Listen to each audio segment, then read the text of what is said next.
but that won't really realize its full potential, right? So we need to know who made it and for what purpose they made it. From the beginning of human history, no one could clearly answer the questions of what is the purpose of life and why does the world exist? Because they did not understand the root principle which we were created by. We cannot answer these questions without understanding our cause, our origin, what we come from, which is God. So let's first explore the nature of God, the dual characteristics of God and the created universe. How can we get to know the divine nature of God, who is invisible? One way is to observe the visible universe, since he created it. Just like a work of art reflects the invisible character of the artist in a concrete form, everything in the created universe must reflect some quality of the creator's invisible divine nature. What are the common elements found in everything throughout the natural world? Every entity has dual characteristics of yang and yin, or masculinity and femininity. This is true at all levels of existence, from the smallest particles to entire human beings. When the positively and negatively charged subatomic particles join in a reciprocal relationship, they form an atom. Plants multiply by their stamen and pistil, and animals and humans multiply through the relationships between the male and female. According to the Bible, God created Adam, and then he saw that it was not good for the man to live alone. Only after God created Eve as Adam's female counterpart did he declare that his creations were very good. The dual characteristics of yang and yin are thus required for existence and multiplication. But there is another pair of dual characteristics which are even more fundamental to existence than the dual characteristics of yang and yin. Every entity has both an outer form and an inner quality which reflects each other. This inner quality is called internal nature, and the outer form or shape is called external form. For example, we have the dual characteristics of the mind and body, right? So all beings exist through the reciprocal relationships between their dual characteristics of internal nature and external form. Therefore, the first cause of everything in the universe must have these dual characteristics too. We call this first cause God, and we call God's internal nature and external form the original internal nature and the original external form. He must also exist based on the reciprocal relationship between his dual characteristics of yang and yin. How do the pairs of dual characteristics interact? As you can see, the mutual relationship of original yang and original yin are attributes of God's original nature and original external form. They both exist in each.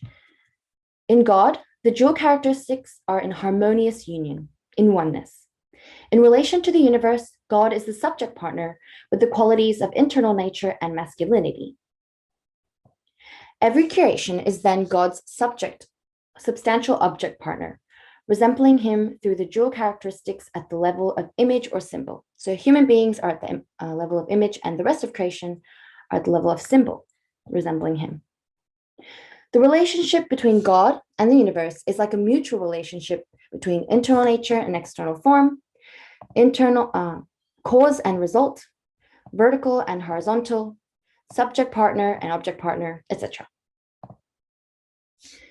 Now let's look at universal prime energy, give and take action, and the four-position foundation. God, the creator of all things, is the absolute reality, self-existent and transcendent of time and space. So the fundamental energy of God's being must also be eternal, self-existent, and absolute. It is actually the origin of all energies and forces in this world, allowing all created beings to exist. We call it universal prime energy.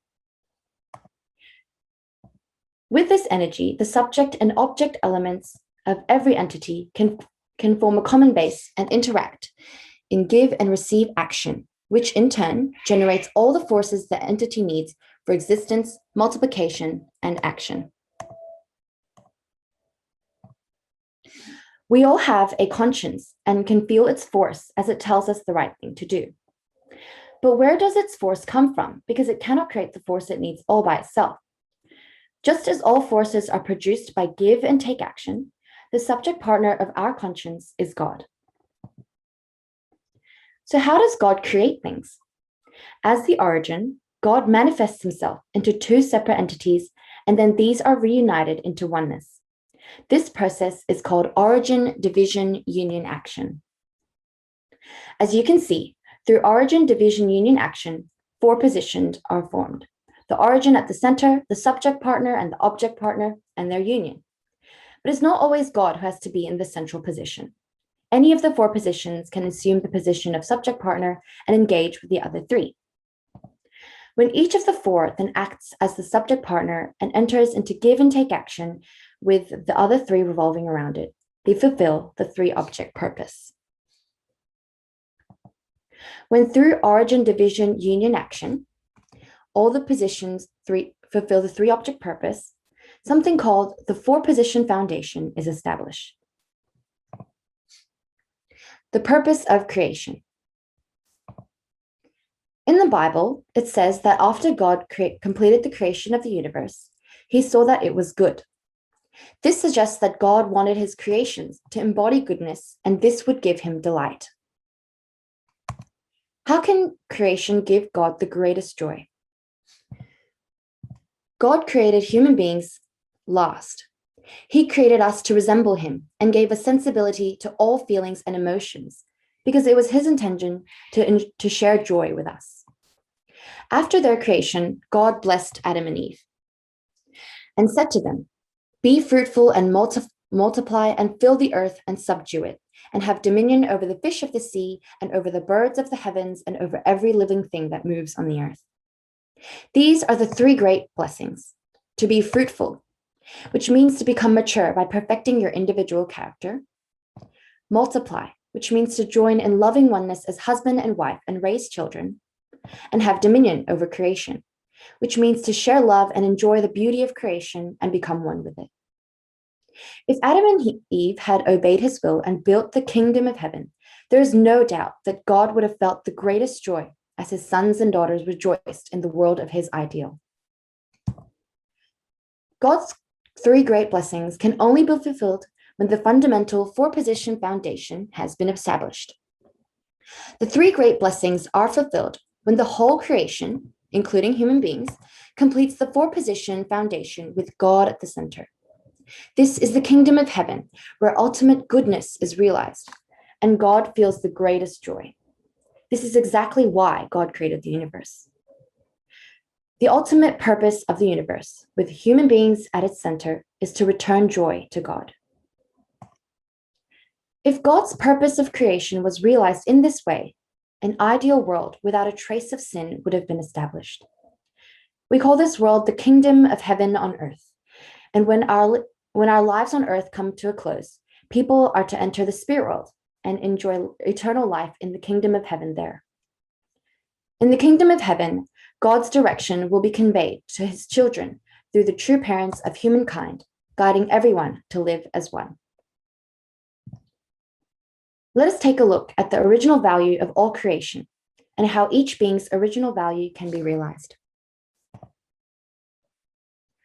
A being's original created value is not decided at its creation, but rather through the mutual relationship between the purpose of the entity according to God's ideal of creation and people's original desire to treasure it and bring out its true worth. It finds its value when it participates as an object partner in a God-centered four-position foundation by relating with a person through give and take action and by their union becoming the third object partner to God. For example, let's have a look at these flowers who are just sitting on an island and no one is there to enjoy them. They're a little bit sad. But if we see this person is really enjoying the beauty of the flower, smelling it, we can see that its original value is realized. Since the center of this four-position foundation is God, it is God who sets the standard for its value. Since God is absolute, the original value of an object partner must also be absolute. The human mind has three faculties: emotion, intellect, and will. When the body responds to the mind's uh, emotion, intellect, and will, its actions pursue the values of beauty, truth, and goodness, respectively. God is the subject partner to the human mind, so a person responds to the perfect emotion, perfect intellect, and perfect will of God, manifesting the values of original beauty, original truth, and original goodness.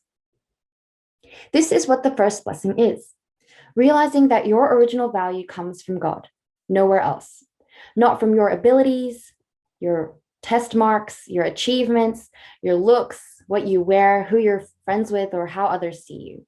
Your value is absolute. Love and beauty are the forces that enables any four-position foundation to be completed. The emotional force that the subject partner gives to the object partner is called love. And the emotional force that the object partner returns to the subject partner is called beauty. The force of love is active, and the stimulation of beauty is passive. If we want to fulfill our true purpose and bring out our original worth, we need to practice good, not evil. So, what decides if something we do is actually good or evil? Is it just if we think it is? According to God's principle, an act or the result of an act is considered good when it fulfills God's purpose of creation. On the other hand, an act or its result is considered evil when it violates God's purpose of creation by forming a four-position foundation under the dominion of Satan. To decide when something that you do is good or evil, you can ask yourself, does it bring unity? Does it exchange love and beauty and is centered on God? If it is, then it's good. If not, then it's evil. The quality inside you, which leads you to pursue goodness and further its purpose, is called righteousness. Unrighteousness refers to that quality inside you which leads you to pursue evil and further its satanic purpose. A righteous life is absolutely necessary for us to attain goodness.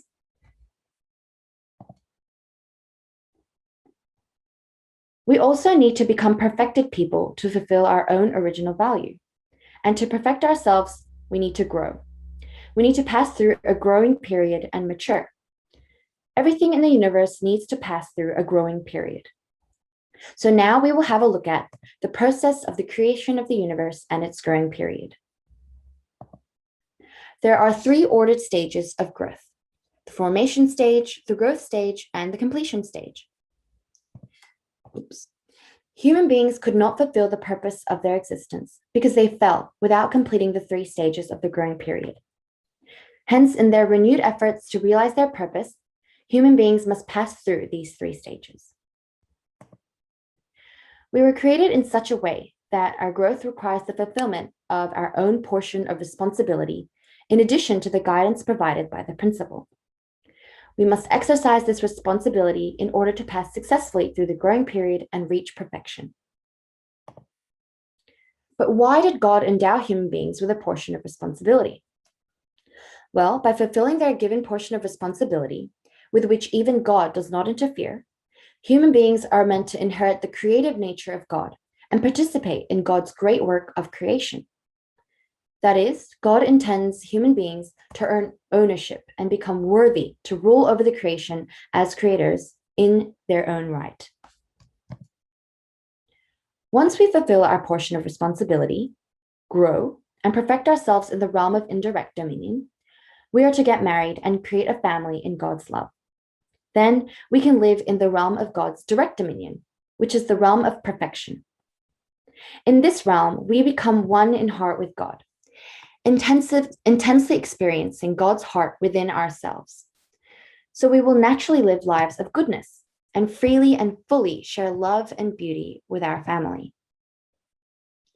This is what God wanted. In this state of perfect resonance, the purpose of creation is realized. People who are in total resonance with God's heart will lead the natural world in the free-flowing sharing of love and beauty, and the entire universe will realize goodness.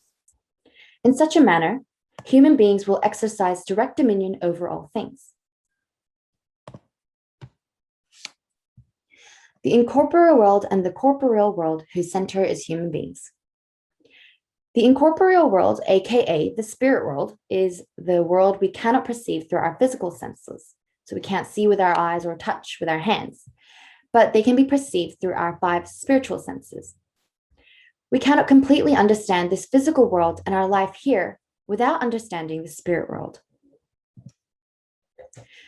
The incorporeal world is in the position of subject partner, and the corporeal world is in the position of object partner. The latter is actually like a shadow of the former.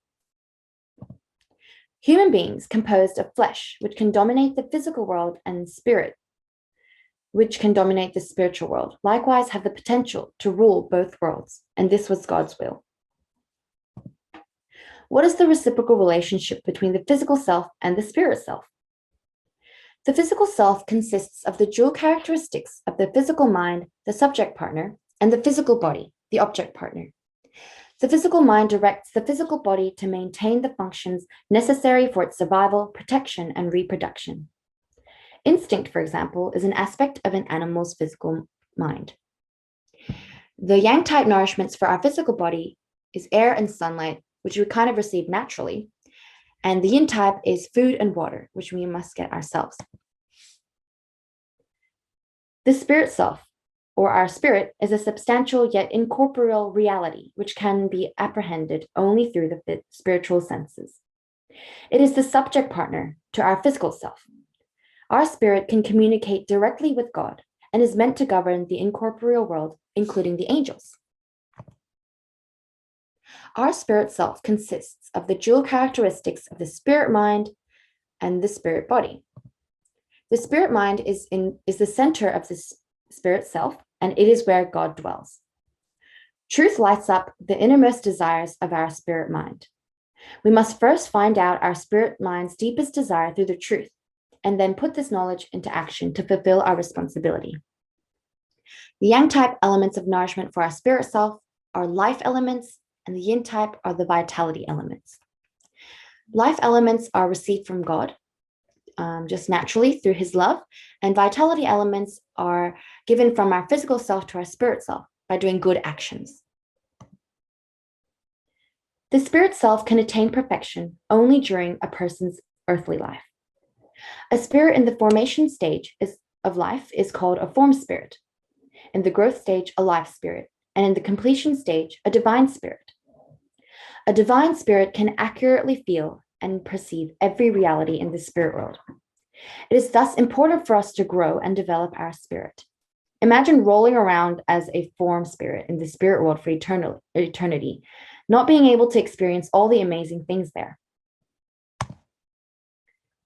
Sinful conduct during the earthly life aggravates evil and ugliness in the spirit of a fallen person, while the redemption of sins granted during earthly life opens the way for his spirit to become good. It is not God who decides whether a person's spirit enters heaven or hell upon his death. It is decided by the spirit himself. It is we who decide. Since the human spirit can only grow in the soil of the physical self, the multiplication of human spirit takes place at the same time that the multiplication of physical selves occurs, during earthly life. In the principle of creation, today, we learned about God's ideal for this world. God wishes for everyone to be happy, living in loving families, and he made and prepared everything for us. He wants to be one with his children and to be together with us eternally. He loves each and every one of us so much. So let's make this beautiful world a reality for God and each other. Thank you for listening.